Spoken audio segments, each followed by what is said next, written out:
Punya Android TV atau Android Box nggak afdol kalau nggak dibuat main game. Secara spek mumpuni banget buat main game. Cuma banyak yang belum tahu cara main gamenya gimana. Dan paling penting, cara main game gratisnya. Padahal ada ribuan game dengan genre bermacam-macam yang bisa dimainkan gratis, tanpa berlangganan, tanpa internet. Kali ini Tamtam Boys bakal bagi tipsnya. Main game gratis di Android TV Box. Oke, nggak perlu lama-lama, ini dia playlistnya.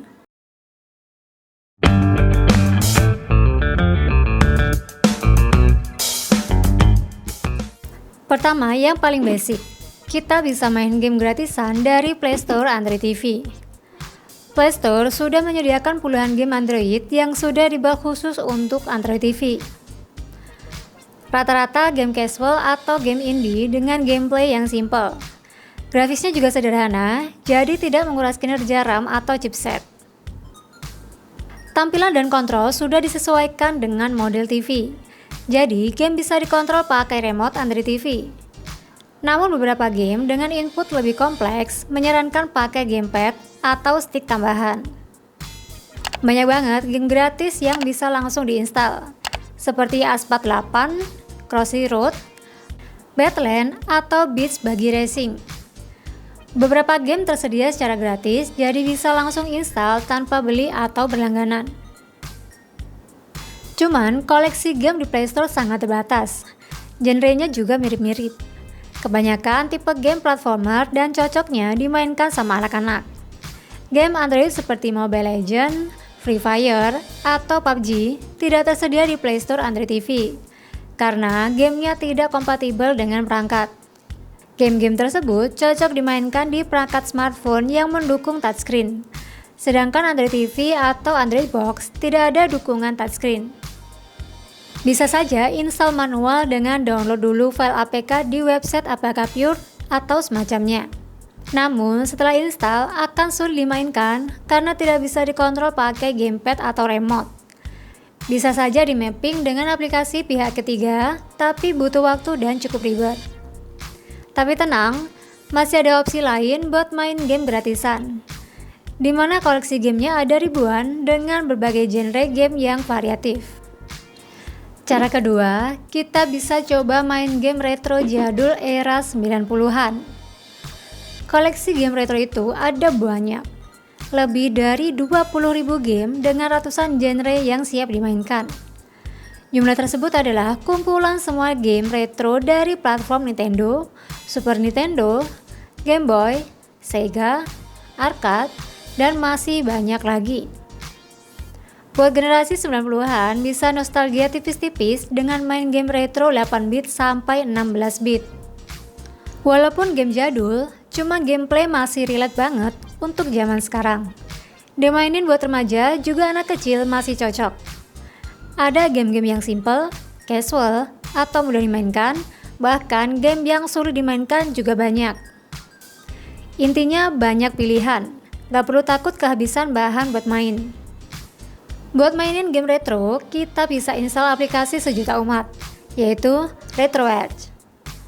Satu emulator bisa untuk banyak konsol. Karena RetroEdge bisa dipakai bukan hanya konsol SNES, tapi juga konsol retro lainnya. RetroEdge sendiri punya beragam fitur kustomisasi, mulai dari atur grafis, audio, sampai mapping controller. Ada banyak platform yang didukung oleh RetroEdge, mulai dari Nintendo, Sega, Game Boy, sampai game arcade dingdong. File gamenya tersedia gratis di internet. Tinggal buka Google lalu klik file game Super Nintendo. Nanti muncul banyak rekomendasi website untuk download. Aplikasi RetroEdge sendiri sudah tersedia di Play Store Android TV. Bisa langsung kita install. Opsi lainnya dengan download file APK RetroEdge di website APK Pure, lalu install filenya. Ini adalah tampilan menu RetroEdge yang sudah saya unduh. Layoutnya lebih rapi dan clean, jadi navigasinya lebih mudah. Ini saya ubah temanya jadi XMB PS3, di mana antarmukanya mirip dengan konsol PS3. Lebih keren dibanding tampilan basic RetroEdge. Oke, sekarang kita coba main game. Banyak banget game retro yang bisa kita coba. Dari ngelompatin kura-kura di Super Mario World, baku hantam di Cadillac dan Dinosaurus, sampai ngebut di game Sonic. Kelihatannya gampang, tapi jujur, game jadul itu tingkat kesulitannya nggak ngotak. Namatin satu level Sonic aja butuh waktu berjam-jam. Belum lagi kalau mati harus balik ke titik awal. Ini yang bikin frustasi dan nagih bercampur jadi satu. Ada juga game shooter Metal Slug 1942 dan game fighting Street Fighter 2. Jadi nostalgia dengerin Ryu keluarin Hadouken. Game retro ini cocok buat bapak-bapak 90-an yang pengen nostalgia. Genre gamenya beragam mulai dari platformer, shooter, fighting, dan masih banyak lagi. Gamenya juga sangat ramah anak-anak. Banyak game yang menawarkan karakter lucu seperti Super Mario dengan adegan gameplay yang simple dan easy to play buat anak-anak. Bisa banget buat mabar bapak dan anak daripada diam-diam bae waktu weekend. Game retro ini ukurannya kecil, biasanya 1-10 MB saja. Tidak makan banyak kapasitas penyimpanan. Untuk menjalankan game retro pakai emulator RetroArch, tidak membutuhkan spek mesin yang tinggi. Android box spek low-end juga sudah bisa. Berikut spesifikasi minimum untuk menjalankan emulator RetroArch. Cara ketiga, bisa coba main game PS1. Siapa dulu sepulang sekolah langsung melipir ke rental PS? Rela antri panjang buat main game CTR? Sekarang gak perlu repot antri PS. Udah bisa main game PS1 di perangkat Android TV. Pastinya pakai aplikasi emulator. Dari sekian banyak emulator PS1, DuckStation jadi salah satu emulator yang rekomen. Tampilannya friendly dan gampang banget diatur. DuckStation udah menyediakan berbagai menu pengaturan mulai dari grafis, audio, sampai mapping controller. Untuk tampilan bisa kita ubah ke mode light yang lebih terang, supaya emulator berjalan mulus. Kalian siapkan dulu file BIOS PS1 dan import ke DuckStation. Berikutnya, kalian siapkan file game PS1. File gamenya tersedia banyak di internet. Kalau kalian minat bisa komen di bawah, nanti Tamtamboy share linknya. Kita langsung coba game CTR. Rasanya kayak balik ke masa kecil lagi. Grafis pixel yang dulu keren banget, sekarang malah bikin senyum-senyum sendiri. Game ini cocok banget dibuat mabar bareng teman, keluarga, atau saudara. Ada banyak pilihan mode, mulai dari story, arcade, sampai versus. Jadi nggak bikin bosen. Buat yang suka fighting, gak afdol kalau belum coba Bloody Roar 2. Gameplaynya mirip Tekken, tapi ditambah sentuhan siluman. Ya, kayak karakter yang dipilih bisa berubah jadi binatang buas layaknya siluman. Pas pencet tombol transformasi, boom! Karakter langsung berubah jadi binatang ganas yang serangannya jauh lebih sadis. Damage naik, kecepatan naik, plus ultinya tuh satisfying banget. Selain itu, ada mode story yang cukup seru buat diikutin. Tapi karakter endingnya sendiri, jadi ada alasan buat dimainin semua karakter. Banyak banget game PS1 yang punya cerita dan gameplay unik, seperti Tony Hawk's Pro Skater, Super Shoot Soccer, Rockman, dan masih banyak lagi.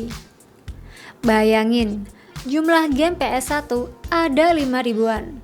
Kalian tamatin satu persatu sampai ganti presiden pun gak akan habis. DuckStation ini cocok buat semua jenis Android TV box, termasuk spek rendah sekalipun. Aplikasi DuckStation tidak membutuhkan spek CPU atau grafis yang berat. Cukup sediakan space memory untuk menyimpan file gamenya, di mana gamenya berukuran 100 MB sampai 1 GB. Berikut spesifikasi minimum untuk menjalankan emulator RetroArch.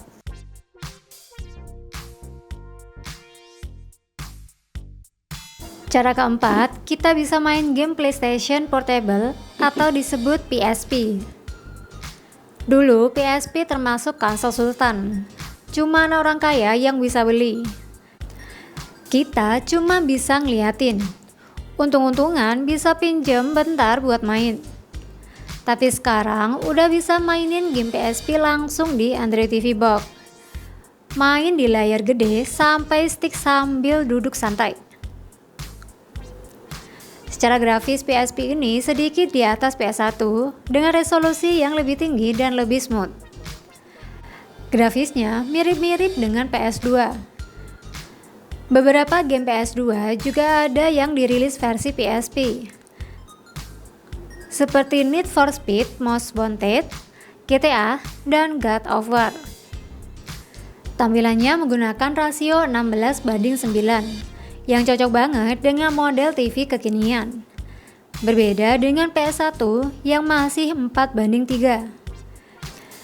Yang menyisakan black bar di sisi kanan kiri kalau main di TV modern. Untuk main gamenya kita butuh aplikasi emulator. Nah, untuk PSP ini emulatornya yang udah terkenal dan rekomen adalah PPSSPP. Tenang aja, aplikasi ini sudah tersedia di Play Store Android TV dan bisa diunduh secara gratis. Emulator PPSSPP punya tampilan yang simpel dan terintegrasi langsung dengan penyimpanan internal. Jadi mudah banget buat import file gamenya. Pengaturan fiturnya beragam dan paling saya suka dukungan upgrade resolusi sampai 5 kali resolusi aslinya. Jadi bisa main game PSP di TV Full HD tapi gambar tetap bagus. Berikutnya, kalian siapkan file game PSP. File gamenya tersedia banyak di internet. Kalau kalian minat, bisa komen di bawah, nanti Tamtamboy share linknya. Langsung kita buat main game PES 2016. Kualitas grafisnya mulus dan sekilas seperti grafis PS2. Jadi berasa kayak main PS2, padahal pakai emulator PSP. Bisa banget nih buat rental cuma modal Android TV Box aja. Selain itu, PSP juga punya game eksklusifnya sendiri. Seperti Dragon Ball Z Shin Budokai dan masih banyak lagi. Genre gamenya beragam, mulai dari platformer, shooter, fighting, dan masih banyak lagi.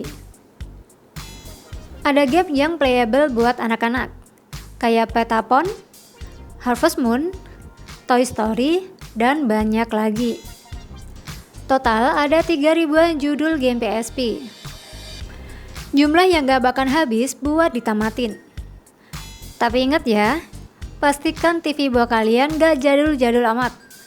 Kalau spek low end, ya siap-siap nge-lag. Berikut spesifikasi minimum untuk menjalankan emulator RetroArch.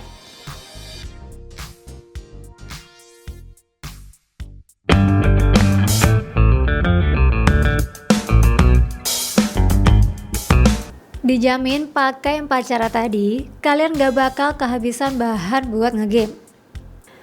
Ada puluhan ribu game yang bisa dimainin secara gratis, tanpa berlangganan dan tanpa internet. Bisa bebas main tanpa takut boncos. Buat kalian yang masih bingung di mana download gamenya atau cara setting emulatornya, silahkan komen di bawah, nanti Tamtamboys bantu jawab. Nah, gimana nih yang bakal jadi favorit kalian? Kalau Tamtamboys sih tetap CTR ya. Kalau mau tanya-tanya lebih detail bisa share di komen. Atau DM langsung ke Instagram dan WA Tamtamboys. Semoga videonya bermanfaat. Terima kasih.